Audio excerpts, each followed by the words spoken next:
Welcome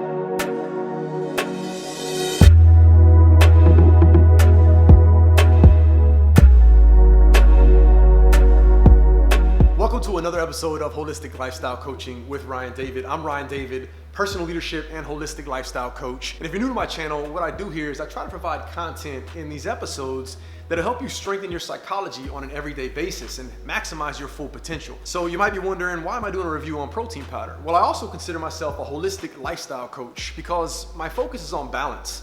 And there's so many different areas and aspects of our lives, and my goal is really to help you, yes, strengthen your psychology and gain some emotional fitness on an everyday basis, but we've also got to make sure that the other areas of our lives, such as nutrition and fitness, are also optimal as well. So yes, psychology is my expertise, but I do a lot more than that, and I'll be sharing information and helpful tips in those areas here on my channel. In this episode, I'll be reviewing EHPLabs Blessed Protein Powder by Clear Vegan. Now, for those of you who don't know already, this is a plant-based vegan protein powder that was inspired by the beautiful Katya Elise Henry, who is a fitness model, and she's also a brand ambassador for EHPLabs. But she's much more than just a fitness model and a brand ambassador. She's somewhat of an advocate and an activist, and she has a cause. Now, for those of you who are thinking, the skeptics out there, that, you know, he's only doing this video because he has a crush on her and he wants to meet her, absolutely 100% correct. And what? In all seriousness, there may be some truth to some of that, but more importantly, I wanted to support her. She has a cause to promote awareness and consciousness to what we eat, what we put in our bodies, and what we do to the environment. And I really wanted to support her because, one, it's rare that we see a fitness model that does more than just market her beauty for money, but also somebody who's in this area, in this space, that really believes in something and it's important to them. So the least I could do is try to support her and promote whatever, you know, products that she's pushing, if I really am in line with that and they're in line with my lifestyle, and if I vetted it and I think that it can benefit you as well. So I reached out to EHPLabs and they quickly responded and sent the product out to me for review, so big shout out to EHPLabs for that. What I'm gonna be reviewing specifically about this product today are some important facts about the product, the ingredients, the ease of use, the taste, the cost, and then at the end I'll weigh out some pros and cons based on my experience with the product. As I said before, Blessed Protein is 100% vegan protein. It is dairy-free, lactose-free, gluten-free, yeast-free, corn-free, soy-free, and nut-free. It's made from pure golden yellow pea protein isolate. It's not tested on animals, and it's manufactured on a vegan dedicated factory line, which means it doesn't come into contact with dairy or any other animal products. Blessed Protein is perfectly healthy to take if you are pregnant or breastfeeding. Blessed Protein can be used for baking and cooking, and it doesn't affect the absorption or the quality of the protein content at all. Last but not least, for my Jewish and my Muslim friends, Blessed Protein is kosher and halal certified. As for the ingredients, all three flavors are made from raw sprouted pea protein isolate as their source of protein, and each flavor is sweetened with stevia and sunflower oil creamer. The only other ingredient difference I think that may be relevant that some of you guys may be wondering about is with this chocolate coconut. It is made with cocoa powder and not cacao powder, just as an FYI. As for the ease of use, what I wanted to see here was I wanted to see how easy, how well does it mix, specifically in a shaker, in a blender bottle, because worst case scenario, if I'm on the run, I want to know if this protein will mix, this powder will mix and not be clumpy or pasty or chalky with the almond milk or the water that I have on the run. I usually add my powders to a shake or in my NutriBullet, and it blends really well. I don't have to worry about that. But worst case scenario, I want to see how this mixes, and I want to let you guys know how it blends. So I just use a simple blender bottle, a little shaker, and added almond milk as you see here. I shook it for about 15 to 20 seconds just to see how it mixed and how it blended. And at least out of the shaker or out of the blender bottle, it was pretty smooth. It didn't seem to have any clumps or any lumps or anything like that, but I'll really be able to tell when I taste it. As for taste, I was debating on whether or not I should taste these flavors on camera. I think it's somewhat of a waste of time, waste of your time. And also taste is strange because it varies from person to person. What I like, you may not like. However, since I went ahead and made the display, and just for the sake of experience, and I'll give you my raw feedback as far as right when I taste it, let me go ahead and taste each one of these and sample each one of these right in front of you, and I'll tell you kind of what my first impression is. First up is salted caramel. Now I will say, quick bias, I have a soft spot in my heart for caramel, so caramel.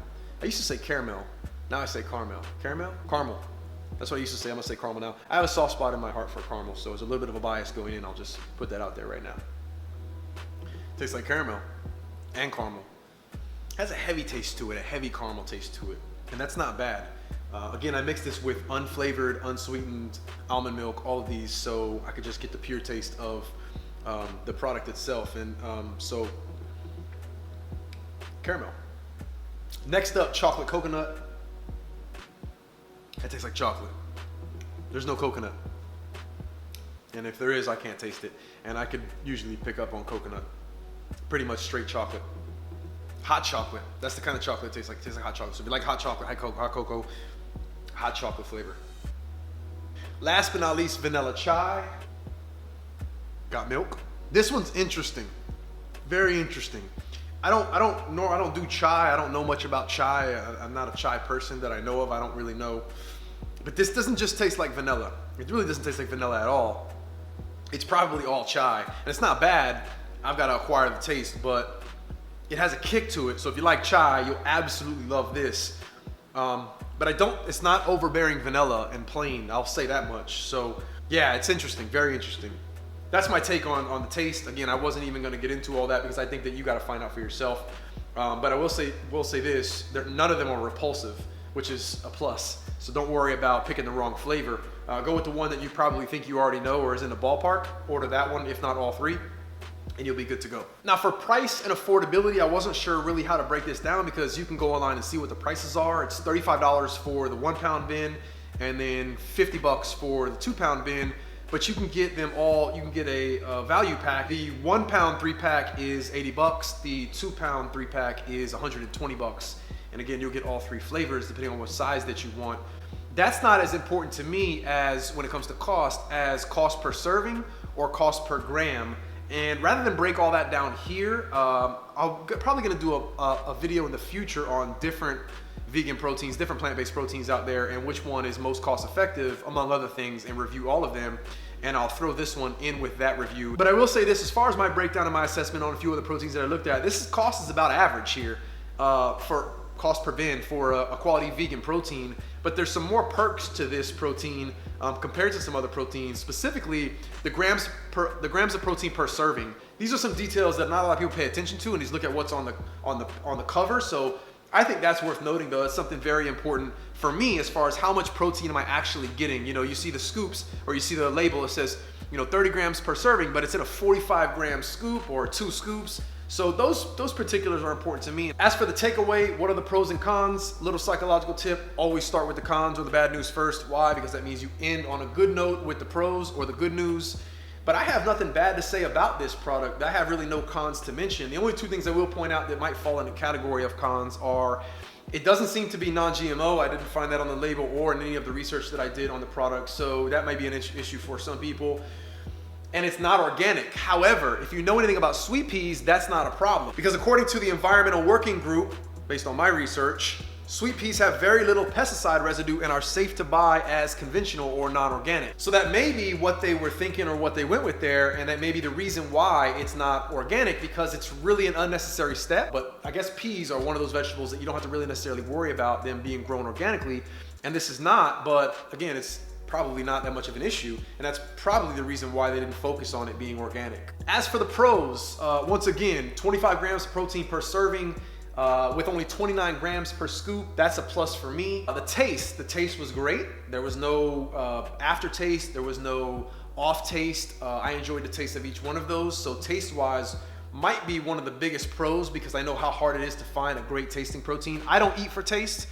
I eat for quality, I eat for content, I eat for health. So I'll eat something that doesn't taste necessarily as good. Some people do though, and that's all they're concerned about. And if you're looking for a protein that has taste as its first kind of up there and as far as ranking high on quality characteristics about it, this is probably your best bet actually, because the taste here seems to be one of the main focuses of this product, aside from the quality ingredients.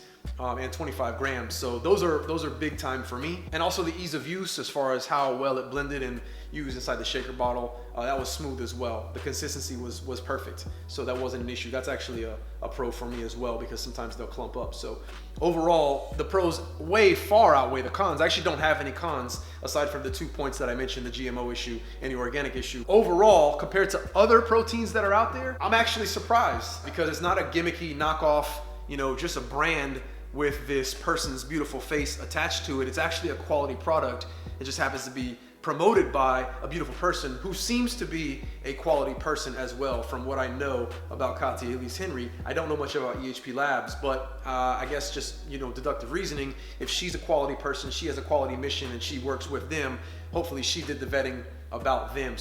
But that's my review on this protein here. Overall, nothing but good things to say. That's it for my review today. I hope you found it useful. If you did, let me know in the comments down below, please. And if you're interested in seeing more holistic lifestyle coaching videos just like this one, please consider subscribing. I'd love your support. I'd love it if you join my team, and I look forward to putting out more content just like this that's beneficial to you that you can use in your everyday life. Also, connect with me on Instagram. Follow me on Instagram at @RyanDavid. Connect with me over there. Shoot me a DM. And lastly, if you're watching this video and you're a fan of Katya's, it would be awesome if you guys went over to Instagram and tagged me on one of her pictures and let her know you saw this review and send her over to watch it. I'd love it if she saw this review as well. Until the next episode, you guys take care.